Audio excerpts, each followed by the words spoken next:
इस वक्त मेरी मौजूदगी नोएडा के सेक्टर 66 ममूरा में है, जहां पर सुबह 11 बजे आगजनी की घटना हुई। ये वही पार्किंग एरिया है जहां पर ईवी गाड़ी जो कि चार्ज की जा रही थी और चार्जिंग के दौरान स्पार्क हुआ। स्पार्क होने से पास में जो गाड़ियां खड़ी हुई थी उसमें आग फैली और आग फैलने के बाद वो तमाम गाड़ियां जलकर खाक हो चुकी हैं। आप देखिए, आपको जहां तक मैं आगे ले जाऊंगी वहां तक आपको सिर्फ यहाँ पर तबाही का ही मंजर नजर आ रहा होगा। करीबन 17 गाड़ियां यहाँ पर जलकर खाक हो गई और तस्वीरों में आप देख सकते हैं कि वो लोग निकलते हुए आपको नजर आ रहे हैं जो यहाँ पर रहते थे। अब अपना सामान यहाँ से लेकर बाहर निकल रहे हैं। हालांकि आग पर काबू पा लिया गया है, 2 लोग मारे गए हैं और इसके अलावा किसी तरीके की कोई कैजुअलिटी नहीं है, लेकिन मंजर अपने आप में ही अपनी कहानी कह रहा है। और सबसे बड़ी बात यह है कि यहाँ पर किसी भी तरीके का कोई फायर नॉर्म यहाँ नहीं था,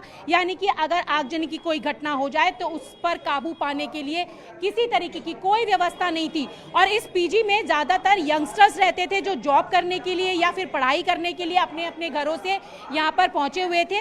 और ये तस्वीरें आप देखिए, ये गाड़ियाँ, आप गाड़ी देख सकते हैं कि जिसमें साइकिल है, बाइक है, जो जलकर पूरी तरीके से यहाँ पर आप देख सकते हैं कि जल चुकी हैं। ये भयावह मंजर आपको दिखाई दे रहा होगा। और जब आग लगी उस समय इतनी पैनिक सिचुएशन थी कि लोग जान बचाने के लिए ऊपर की तरफ भागते नजर आए और कुछ लोगों की जान, जो 2 लोग मारे गए हैं, उनकी जान दम घुटने से हो गई। इसके बाद लोगों को मदद के लिए सामने वालों को बुलाना पड़ा और सीढ़ियां लगाकर पार जाना पड़ा। इस तरीके की तस्वीरें आप देखिए, यहाँ पर कितना ज़्यादा भयंकर मंजर आपको यहाँ पर नजर आ रहा होगा। तो ये है नोएडा के सेक्टर 66 ममूरा के उस पार्किंग की तस्वीरें जहाँ पर आग लगी। आप ये देखिए कि यहाँ जो गाड़ियाँ खड़ी हुई हैं, आपको दिखा दूँ, और गाड़ियों की संख्या बता दें कि 17 गाड़ियाँ जलकर पूरी तरीके से यहाँ पर खाक हो गई। और ये जो आप देखें, यहाँ पे जब ये आग लगी उसके बाद करीबन 50 लोगों को दम घुटने की वजह से उनकी तबीयत खराब हुई, उनको हॉस्पिटल में भेजा गया। और अब जो लोग हैं वो देखिए, आप निकलते नजर आ रहे हैं। आप लोग थे तब जब आग हुई? यस मैम, सुबह के हम लोग छत से क्रॉस हुए हैं यहाँ से। अच्छा। अभी थोड़ा हमें शिफ्ट कर लेंगे, उसके बाद हम बात करते हैं आपसे। अच्छा, तो क्या यहाँ कोई फायर सेफ्टी नॉर्म्स थे? नो मैम, ऐसा तो कोई हमें फैसिलिटी मिली नहीं, क्योंकि अगर ऐसा कुछ होता तो शायद कुछ लोगों की जो जान गई वो नहीं जाती। तो बच्चों का कहना है कि किसी तरीके के कोई फायर सेफ्टी नॉर्म्स नहीं थे। आप बताइए, आप भी यही रहते थे? जी जी, साथ में ही रहते थे हम। तो काफी ज्यादा धुआं, दम घुटने जैसी सिचुएशन थी? बहुत ज्यादा तो बेहोश हो गए कुछ लोग तो छत पे ही। उनको कैसे भी करके हम लोग दूसरे छत पे शिफ्ट किए।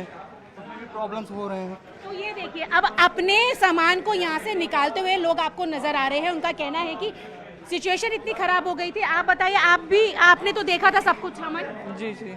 तो ये अमन उस वक्त घर के बाहर खड़े थे, इन्होंने सारी सिचुएशन को देखा, लेकिन अब सिचुएशन और भी ज्यादा यहाँ पर पैनिक होती नजर आ रही है। अब देखिए कि पुलिस वाले जो हैं यहाँ से जो निकल रहे हैं उनके बारे में पूरी पूछताछ कर रहे हैं। उनका पूरा जो डेटा है वो लिया जा रहा है, फ़ोन नंबर, कहाँ से आए हैं, कहाँ रहते थे, कौन से फ्लोर पर रहते थे।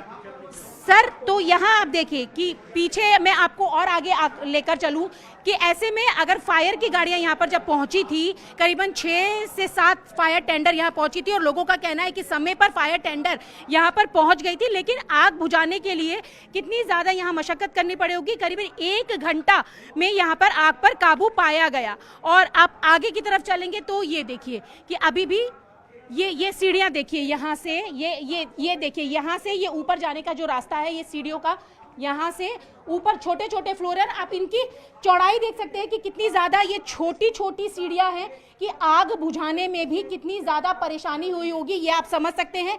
ये फायर के जो स्विच हैं वो आप देखिए कि ये भी पूरी तरीके से जल चुके हैं। ये हालात आप देख सकते हैं इस पूरे पीजी, जहाँ पर पीजी चल रहा था, लोग रहते थे, कि किस तरीके से जर्जर हालत में है। ये देखिए कि यहाँ पर ये सारे जो हैं, अगर जोर से इस पे मारा जाए तो ये जो पूरे ये पाइप्स हैं, ये जो लोहे के सरिया हैं, वो नीचे गिर जाएंगे और यहीं से बच्चे ऊपर जाते हैं। लेकिन यहाँ ऊपर किसी भी तरीके की कोई वो दिखाने के लिए, मतलब इतना ज़्यादा अंधेरा है कि आप समझ सकते हैं कि पूरी एक कोठरी की तरीके से ये पार्किंग इस वक्त पे हो चुकी है। सामान पूरा जलकर खाक हो चुका है। इधर भी आपको दिखा दूं कि यहाँ देखिए कि ये जो पंखे, यहाँ पर ये जो और सामान थे जो नीचे रखते थे लोग, वो भी सब जलकर खाक हो चुके हैं। ये आप देखिए कि यहाँ पर और जो सामान रखा था वो सारा, ये पूरी जो पार्किंग है वो, दम इतना ज़्यादा घुट रहा है कि यहाँ पर मेरा भी खड़ा होना बहुत मुश्किल हो रहा है। लेकिन फिर भी मैं आपको कोशिश करूँगी कि आप ये देखिए आगे तक पूरा जो है नज़ारा डराने वाला, पैनिक करने वाला है। और ऐसे में अब जो लोग यहाँ पर रहते थे वो घरों को खाली कर कर जा रहे हैं और तस्वीरें अपने आप में बता रही हैं कि कितनी ज़्यादा भयावह ये आगजनी थी। हालांकि 2 लोगों की कैजुअलिटी हुई है, उसके अलावा जो लोग यहाँ पे बीमार हुए थे यानी कि दम घुटने से, उनको हॉस्पिटल भेज दिया गया है। बाकी लोगों को सुरक्षित यहाँ से निकाल दिया गया है। पुलिस की टीम अभी भी यहाँ पर है और यहाँ से निकलने वाले जो भी स्टूडेंट्स हैं या जो लोग रहते थे उनकी पूरी जानकारी यहाँ पर दर्ज की जा रही है। तो ये तस्वीरें आप देख रहे हैं नोएडा सेक्टर 66 के ममूरा की, जहां पर आगजनी की घटना के बाद का ये मंजर हम आपको दिखा रहे हैं न्यूज़ 18 इंडिया पर। विजय निजाम के साथ न्यूज़ 18 इंडिया के लिए रचना।